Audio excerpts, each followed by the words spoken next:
Hello, everyone, and welcome to the other side of rock bottom. I'm your host, Kathy Simmons. This channel exists for one reason to show the world that there truly is life on the other side of rock bottom. Here, we share real stories from people who have faced addiction, trauma, incarceration, loss, and hopelessness, and who found a way to rebuild their lives through recovery, faith, perseverance, and support. If you're struggling right now, I want you to know something very important. Your story is not over.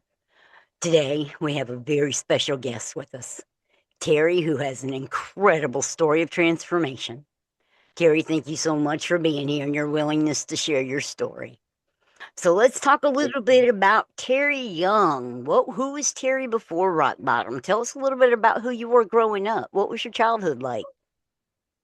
Well, actually, I kind of grew up in for the most part, I had two parents in the home, but I had a stepdaddy since I was three, and my stepdaddy, I kind of was his wingman.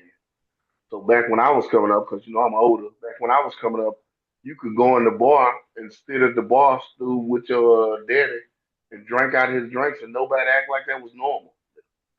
So I was the wingman. I'd go with him while he's messing around on my mom's, and I'm in the bar with him as his wingman and sipping out his drinks. You know what I'm saying? But I grew up in a military family, so I lived in multiple cities and stuff too, multiple states. And I think what my biggest life changing thing was when I moved to Beaumont, Texas. I moved to Houston first, but when I moved to Beaumont, Texas, it's, I think that's when my life started spiraling out of control. Because that's where I found the streets and gangs and everything else. Okay. All right. Well, let's think back to your younger years. What kind of person were you? Actually, I actually probably originally was the shy, quiet person. I used to be real shy and quiet, and I didn't fit in with nobody. You know what I'm saying? When I went to school and stuff, I didn't fit in. I was the guy because I always wore glasses. Back then, wearing glasses wasn't cool. And I'm dark skinned with glasses, so they called me Kermit the Frog. So I got teased a lot, and I fought a lot in school. And then I made fairly good grades. I usually made A's and B's. So I was a fairly good student. It just just like I was, nobody saw me until I transformed to what I call it. Right. Okay. Now, you said that things kind of started to change when you moved to Beaumont. Yes, ma'am. Is that when either substances or destructive behaviors first started entering your life? And if so, don't go into too much detail yet because I have more questions that will open that door up. Yes, ma'am. It's more when my life basically started spiraling. That's when I thought I chose the life path that I wanted to change my life path then. Because really, I always wanted to be a career military man. You know what I'm saying? My plans was college and career military, but after that, my plans changed. Then I want to be uh, gang and a drug kingpin, basically. Gotcha. So, how old were you then? About 15, 14. Oh, young, impressionable, huh? Okay. So, looking back now, were there things happening in your life that you think contributed to the path that you ended up on? Yes, ma'am. Like I said, I grew up in a kind of strict household, and my stepdaddy, not only was I his wingman, sometimes I was his punching bag. Ooh, So I started like running off at 12 and stuff, you know what I'm saying? And everything, I would be withdrawn and stuff in class. And it just basically, I used to always blame everything on him because I think if I never would have started, he wouldn't been so abusive and mean. I might have never started running off and stuff. I started running off, and eventually I got to hang with the grown, older crowds. You know what I'm saying? Because when I finally ran off and moved out the house, I moved in with a actual grown lady, and I was still a particular kid. I moved in with a grown lady that was about 7 years my senior. okay.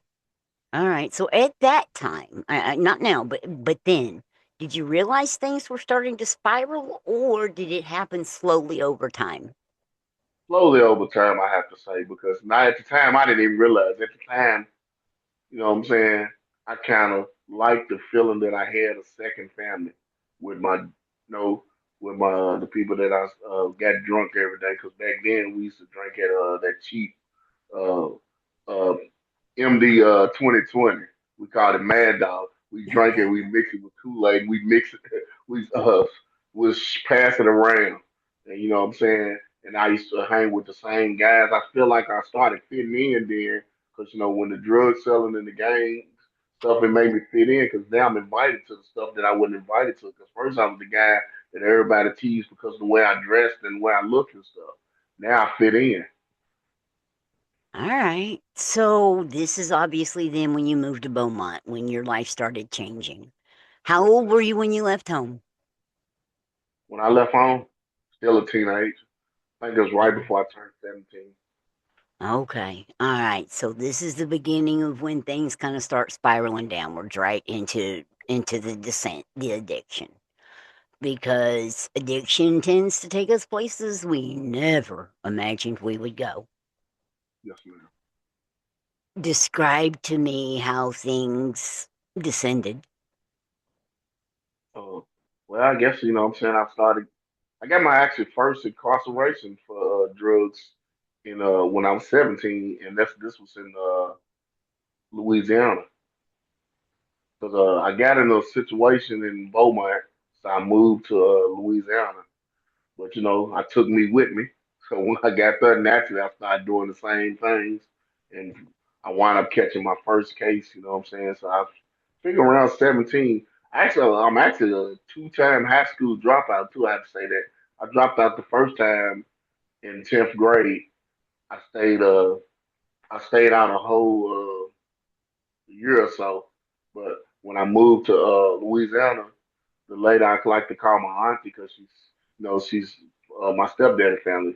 She's not my blood related, and part of her thing I had to go back to school, so I went back to high school. You know what I'm saying? But basically, I made wound up making it to 12th grade, but I wasn't gonna graduate, and I didn't want to be the guy buying alcohol in high school, so I dropped out again. A few years later, I wound up actually getting my GED. Incarcerated, of course. Well, congratulations, regardless. That's improvement. Yes, ma'am. All right. So from there, you caught your first case. You did your first bid. Then what? Oh well, I did my first bid, had my first child a little bit after that. You know what I'm saying? My first child was born in Louisiana.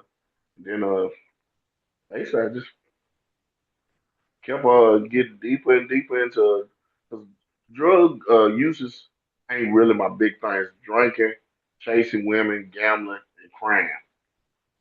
You know what I'm saying? I'm because you know I don't tried a few drugs, but that's not never really my thing. But I've been drinking since I was in elementary school. Cause like I said, I was my stepdad's wingman. Right. I never remember about the alcohol until sobriety. I always drunk, and then I always the older I got, the more I drink. You know, my tolerance got so used to be I just drunk a little bit, and but the older I got, when I start, I didn't stop. It always stopped me. It usually meant I Right. passed out. I never would actually intentionally stop, but you know, originally I could intentionally stop. But you know, I got to get more and more into the criminal part of it though. Some robberies, some burglars, a lot of drug selling. You know what I'm saying? Some some violence. You know what I'm saying? All the things that can tell that life. Now, all part of the streets. You know, Yeah. listen, anybody watching this, anybody that's ever been touched by any of this knows that's unfortunately part of it, right? That's part of what gets us to our rock bottom. But let me ask you this. What do you think back at the time? What was your mindset? All I thought about is me. You know how it says in the big book, self is in self-centered. And my mindset, all I cared about is me. Because, you Okay. know, I actually wound up getting shot around that time, too. I didn't tell you that part. I got shot and left for dead around that time, too. Because I didn't want to pay a guy I owed money. Right. And there was a guy that was older, and he was bringing the drugs out of California, and he was giving them to me to sell. And I didn't want to pay him his money. And because, you know, I used to like to fight. So I actually, basically, I beat him up, and he came back shooting. Oh. All right. Well, that kind of leads, that's a great lead into my next question. What were some of the consequences you experienced? And I want you to think of it in a few different ways. First, emotionally, Yes. spiritually, legally, and physically. So let's start with emotionally. What were some of those consequences? I guess mostly I would say have to say I was detached all the time. You know what I'm saying? I never trust nobody. I had a lot of trust issues. I was Okay. always in my head. You know what I'm saying? Mostly, I stay, distant a lot. I only plus I never socialized with people that didn't do the base of the shit I did. Right. If you didn't do what I did, I had no reason to be around you. Okay.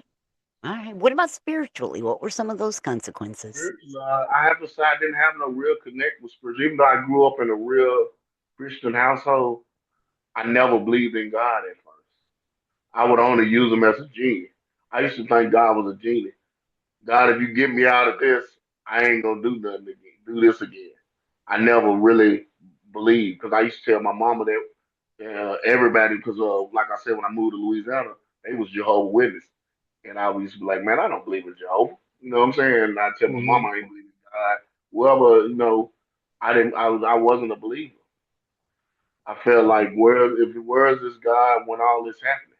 That's what Right. I used to say all the time. So spiritually, I definitely was spiritually disconnected and broken. Okay. All right. Next one. Legally. I, legally, boy, I actually legally it's so embarrassing. I actually been incarcerated, uh, corrections incarcerated 6 times and spread it out in 3 states. I was incarcerated 6 times. Four of them was, actually new convictions every time, and two of them was where I don't follow the rules. Kept violating paper because, legally, for some reason when they let me out, I think I'm free. I do what I want. And Yeah. my mindset was always tell me that I'm do what I want. I ain't gotta listen. And then so they wind up pulling me back in. Yeah. All right. Here's one of a lot of people don't really think about, at least until we come out of it sometimes. What about physically? What were the consequences you've experienced that way? Other than uh, other than like I said, of being shot physically, you know what I'm saying. And then one time the police thought get into a long story short, they thought I killed somebody, so they was shooting first and asking questions later. So I took them on a high speed chase, and they shot the windows and the wheels out of the car. And I guess God was there with me because the car was going like 90 miles an hour, and I flew out the windshield, and all I got is some scratches on my head. And Praise I flew out the God. windshield, and I was see that. And when they pulled me up on the bank, the car blew up a little bit later. What? And that's the only time, like get back on the spiritual part. That's the only time that I prayed and at that time, only time I prayed and I meant it, because I was like, because I was young. I was like, God, please don't let me die. I'm too young to die. Right. And because the police, they didn't even know. They just shot first and asked questions later. And they shot the windows and the wheels out of the car was in there. And come to find out, they found out later, I didn't have nothing to do with what they thought I did. But they at the Damn. time they were trying to kill me first. And Wow. so I know God had to been right there on my side that time because I was seatbelt and I don't know how I came out that seatbelt in the car in the because if I wouldn't have come out that seatbelt, I would have blew up in the car. And they wound up pulling me up on the bank and handcuffed me, and the car blew up like seconds later. You know what I'm saying? That's Wow. what I like to tell people. You think that would have been my spiritual awakening, but it wasn't. I went Yeah. right back to me. Yeah. Unfortunately, it's kind of funny you put it that way. I just finished up working on a project today, lessons life taught me. And the beginning line says, Life taught me a lot of lessons, some the easy way, sometimes by a two by four upside the head, Yeah. right? And how many times do we have to get knocked upside the head by that two by four before we figure it out? I don't want to jump ahead, but I do have a quick question. How long were you stuck in that addiction? Well, shoot, long time. Let me see, about 20 some years. Yeah, okay. So, did you ever feel stuck in a cycle and like there was no way out? Be truthful, I never was trying to get out at first. It took Okay. like, you know what I'm saying, when I finally realized it was time. You know what I'm saying? It took a lot of pain. You know, sometimes you got to use your pain, which I consider my rock bottom. You know what I'm saying? Right. Perfect segue again. Most of us in recovery can point to a moment or a season where things came crashing down. What would you say is your rock bottom moment? Uh, when I was incarcerated and God did, you know, when I was incarcerated, basically they wound up lowering my custody where I could go to a minimum security, well, a halfway house type of correction to finish my time. And as soon as I got there, my mama went in for a back surgery, and she died on me. And that was kind of like my spiritual awakening because I didn't want to go there because come to find out the place that sent me was a drug program, a Department of Correctional Substance Abuse program. When I got there, I was trying to sign out. I was like, they tricked me. I didn't want to come. I didn't want to come there. And then God took my mama a week later, and that's when my spiritual awakening happened. I tell people, I like to tell people, I thank God and my mama conspired to get me where I could have a new family.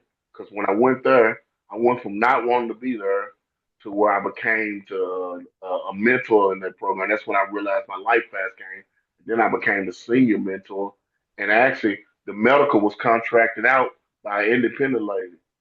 You know, I love this lady to this day. She's the reason I got into recovery.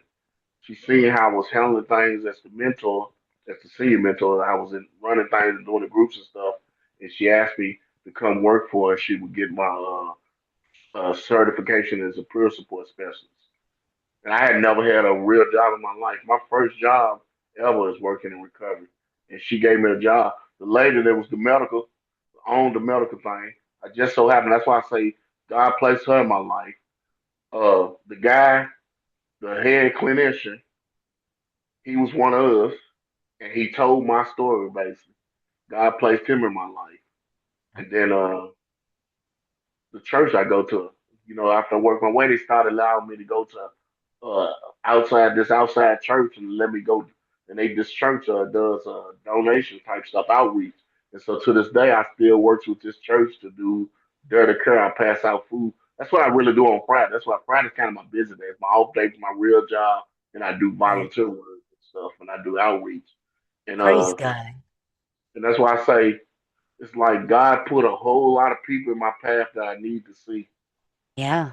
Yeah. and most of them So, still in my life to this day. I've never been a big church goer, but now I found the church. I have two churches now. I have two churches, but I found two churches I love. I like the people from both churches. You know what I'm saying?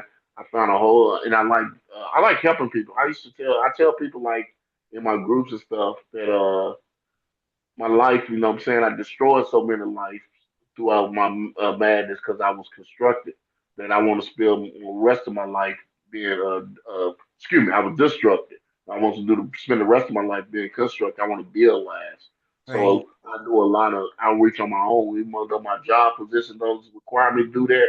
I gather resources for guys so they can continue their path to sobriety, and a lot of the resources that I gathered, I used myself. Like when I got out, I went to a sober living house. Then I went to Goodwill House, and you know what I'm saying, I utilized a lot of stuff. I utilized the food banks and resources, and I turned guys on all the resources that help them get ID and stuff like that. Because you know, I never wanted to help nobody at first, and now to this day, you know, God sending me there, it makes me want to help myself, and it made me where I'm steady getting certifications and stuff. I have a lot of certifications, and I'm in the process of trying to do my own thing, which is called Taken to the Street Help, which stands for Hope, Empowerment, Love, and Purpose. You that's know, amazing. yes, and I want to do like outreach. I want to do outreach. I want to do shelter housing. I want to do reentry housing, and I want to do aftercare house after people get out of treatment. I want to work with all the people that everybody look over. Right. and I want to help them get the resources where they can be self-sufficient. Because I know how it is when you, like, you know what I'm saying? Like, I had times back in the day that I would get out of incarceration and want to do right, but it wasn't no resources, it wasn't no job opportunities, you know? So I want to help people get these resources, help them find jobs. I want to, I want to, because that was one of my main downfalls. You know what I'm saying? That's why I thank God that He sent me to this place, because He sent me to that place in the church that I told you to. They had a reentry program, and they put me in a reentry program, and they paid me for taking a program. You know what I'm saying? And they became part of my sober support system. Okay. All right. So I want to back up for just a second because Yeah, a lot of times things happen that make us realize, oh man, I gotta change. This ain't working for me no more. What was that for you? that's basically it. I never thought about changing. Like I basically already knew hit that. You know, it was basically I never thought about changing. My plan was always to get back out and do the same thing. Go back to selling drugs, getting drunk, sleeping with a lot of women, gambling, everything that I was doing before, excuse me, before. But when God did for me what I wasn't gonna do for myself, it's like through that last incarceration, I lost my mama, my real Mhm. daddy. I lost my mama, my real daddy, my granddaddy. One of my child's moms got killed in front of me. You know what I'm saying? And then I lost a nephew and four first cousins. And I was Oh, like, you know what I'm saying? That was my spiritual awakening. It was like, how many more people do God have to take before I realized that I need to be out there? I didn't get none of these people I named. I got to see none of their funerals. But due to my selfless and self-centered, made me be incarcerated. right. So it sounds So like faith or spirituality played a big role in your turning point. yes. Okay. So, what were some of the hardest things you had to face when you first got clean and started rebuilding your life? I know you mentioned the passing of your mom and dad. Then, cause forgiving myself, cause I'm my biggest critic. A whole lot of if I would have been there stuff went through my head, especially with my child's mom, cause I blame a lot of myself. If I would have been there, he wouldn't have been out there fighting some boys and got his mama killed. You know what I'm saying? Now he's in and out of corrections basically now. You know Right. what I'm saying? So it was a lot of a playing the blame game. You know what I'm saying? I was self criticizing myself. Gotcha. So, what helped you stay committed when things got hard? Prayer and meditation. Okay. All right. I'm big in prayer. Even though I might not walk into church every time, I believe in prayer and meditation. I'm because one of the AA meetings I go to is an AA meditation meeting. You know, I like AA meditation. I like Dharma, which is basically meditation. I like meditation. You know what I'm saying? Sometimes I tell people, like I tell them in my groups, meditation is listening to God, and prayer is talking to Him. And Right. sometimes you have to sit there and listen. Absolutely right. And very good distinguishing. Very good explanation. So, recovery is more than just stopping substances. We know that. It's rebuilding a life. What did you have to change about your life in order to stay in recovery? I had to change people, places, and things. And thoughts, I'm sure. Thoughts, sometimes the thoughts are still hitting my head, but I know how to deal with them now. I Right. don't, it ain't like, as they say, it's progress, not perfection. If I sit there and say I don't just became, got this glorious life, that's not true. I still have thoughts. I just know how to deal with them today. Right. I used to didn't That, know how to deal with it. Every time I would deal with it in a negative consequences, whether if it was getting drunk, doing a crime, or doing some violence or something. Now right. I choose to not do. I choose to try to utilize my support system, prayer, and meditation. Okay. So, how did you begin repairing relationships or rebuilding trust, especially with yourself? Well, mainly with others, it became being a man of my word. Because you know when you out there doing you, your word ain't nothing. Cause I know, like my kids, I had to earn them calling me dad again or pops. Cause all these years they was calling me Terry, because I wasn't. That's all I was to them. You know what I'm saying? So now they call me dad, pops, and I'm also a grandpops. You know what I'm saying? I have three grandkids. Actually, gonna have Nice. got a fourth one on the way. You know what I'm saying? Sweet. So now they call me all that. I had to be, you know what I'm saying, be somebody that's trustworthy. Had to be somebody that was responsible. You know what I'm saying? The main thing is honest. Yeah. And then I work an honest program. I try to say what I mean and mean what I say. Amen. I And we always have to been, earn those titles today too, don't we? yes. I know when I became a grandma, it was kind of funny because we were they my everybody knew me as Kathy, right? Because I had disappeared out of their lives. My grandkids didn't know me, Yeah. and one was 12, one was 3, and one was like 18 months. And so Joey's like, "What are they going to call you, Mom?" And I said, "Just let them call me Kathy," right? So I get there, and my oldest comes out and says, "Hi, Kathy." The middle comes out and says, "Hi, Kathy." Well, the youngest was only 18 months, and she couldn't say Kathy, but it came out Pappy. That's what those kids call me today is Pappy. So I Okay. earned that title and it feels good. So let me ask you this. What did you learn about yourself during the recovery process?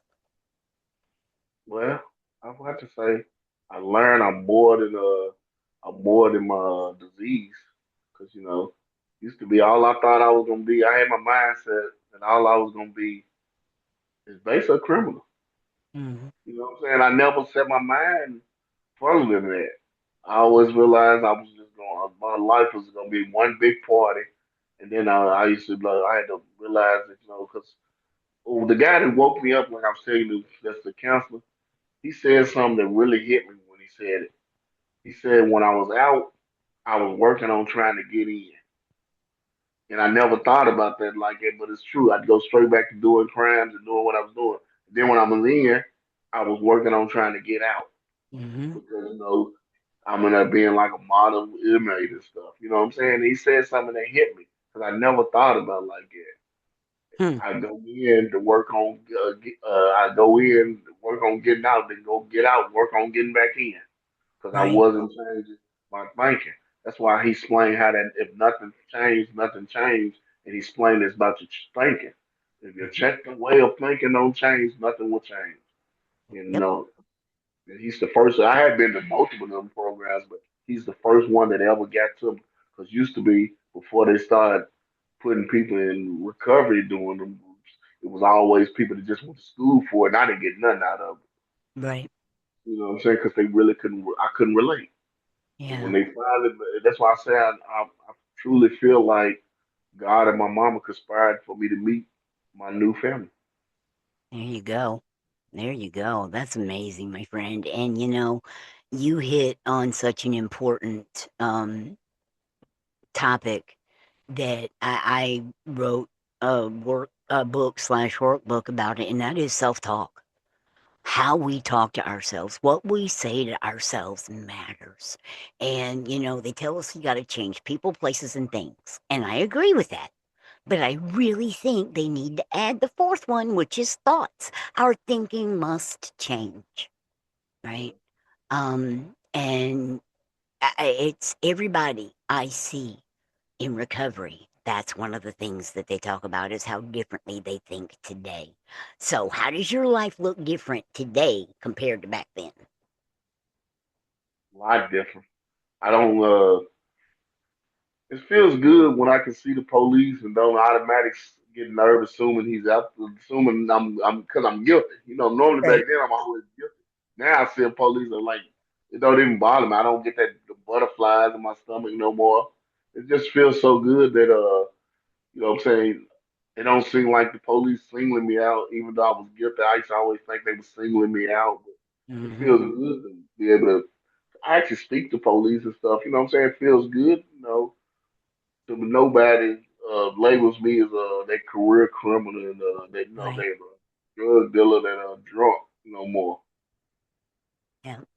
Our pasts do not have to define us, Yeah. right? They can be lessons along the way. Wow. So, what are you most proud of in your recovery journey? Yeah. I guess I'd have to say my accomplishments because before recovery I would never really accomplish much. You know what I'm saying? But I've accomplished stuff. You know what I'm saying? I ain't saying just accomplished a lot, but I never would complete nothing. You know what I'm saying? Right. I was always a quitter, and I like the fact that I'm accomplishing stuff. You know what I'm saying? I'm steady furthering my education for this recovery thing because I know what I want to do. I want to All work right. with like I said, I want to work with people in recovery, giving career people. Cause, everybody that go to prison ain't no drunk or alcohol. I want to work with people, but they still have. They said it's called criminal addictive thinking. That's because Mhm. that's what I was considered too. I was considered criminal addictive thinking. You know what I'm saying? They think crime is the only way out. So I like. That's what I want to work with. I want to work with at-risk youth. I just got a whole grand of things, that I think, that I'm gradually trying to put together. You know, funding is the thing, but I got a lot of things, what I'm saying, that I'm trying to That's do. amazing. So your purpose is helping others today. What role Yeah, does faith or a higher power play in your life today? a lot. You know what I'm saying? Because used to be, I didn't have no higher power or no faith. You know what I'm saying? Every time relied on me. You know what I'm saying? Now I can rely on, and sometimes I tell people God have a funny way of doing things, but he's always not on my time, but he be on time. It plays, what I'm saying, because I consider my higher power God, which I choose to call him his real name, Yahweh. You know what I'm saying? And he plays a big part in my life. That's amazing. So, before we close, I have three questions I want to ask you. Okay. Okay. One, if someone's watching this right now and feels trapped in addiction and hopelessness, what would you say to them? Faith. You know what I'm saying? Don't give up. You know what I'm saying? No matter how many times we fall, we don't lay there and wallow in it. We have to stand back up. You know what I'm saying? Don't use your relapse as a reason to say, I give up. Use that as a learning lesson of what not to do. You know what I'm saying? Oh, and always, I think, if you ain't into the sponsor thing, create a sober support system. When you think putting one in, you're going to solve the issue. Because, when it's gone, the issue's still there. So that's why you call them before you jump off the ledge, not after you jump off the ledge. Right. Connection is so important. Connection is truly the opposite of addiction because in addiction we isolate, and that's the worst thing we can do. Yes. All right. So what would you tell a person who believes that they've gone too far and that there's just no hope and it's just too much damage to change? But this side, I'm a big on the meetings. I'll tell a person in a minute. If you go enough meetings, you're gonna hear a story, your story or worse, but you might hear it with 5 years, 10 years, 20 years, 30 years, 40 years of sobriety. No matter how bad you think you did, nothing you did is unique. You just gotta go. They got this one guy, he's 90 some years, he's got 63 years sobriety. And he said this is what he said something that, he said, what else I'm gonna do? Everybody my age gone. So Right? this the only family I have left. You know what I'm saying? And Yeah. that got me. It was like, man, I have to keep doing this. Yeah. What's the alternative? Man, that's powerful. Yeah. All right. And here's the ultimate question, and we'll round it out with this. What does the other side of rock bottom mean to you? It means, what I'm saying, I ain't all the way on the top, but I'm steady climbing. Cause once you reach the bottom, only way you can go down is up. You know what I'm saying? So I'm steady constant. Cause I say loans, God allowed me to wake each day. I'm still teachable, and I still have one more day to get it right. And I'm big on progress, not perfection. So each day I got another day to get a little bit better than I had it yesterday. Thank you. Also, before we close out, any contact information that you might have that you want to give to me, any, about your organization or what you're trying to form, where people can reach you, contact you, ask how to help. If you want to give me that information, I'll put it in the description in the video. Okay. I just want to Okay. open that opportunity up because I too am big on meetings. That's what one of the things we do here at the other side of Rock Bottom. We hold 3 recovery meetings a day. And it's just, we're really big on the connection. And that is so important. And I just want to thank you for the courage and honesty in sharing your story today. Yes, ma'am. I Story like appreciate yours remind people everywhere that recovery is possible. it. Yes, ma'am. Thank To anybody watching, no matter how far you've fallen, there is still hope. There is healing, there is recovery, and there is purpose. And there is life on the other side of rock bottom. If this story has touched you, please hit the like button, share, and subscribe so more people can hear these stories of hope. And if you or someone you love is struggling, you're not alone. There is a way out. We'll see you on the next time on the other side of rock bottom. you, Kathy.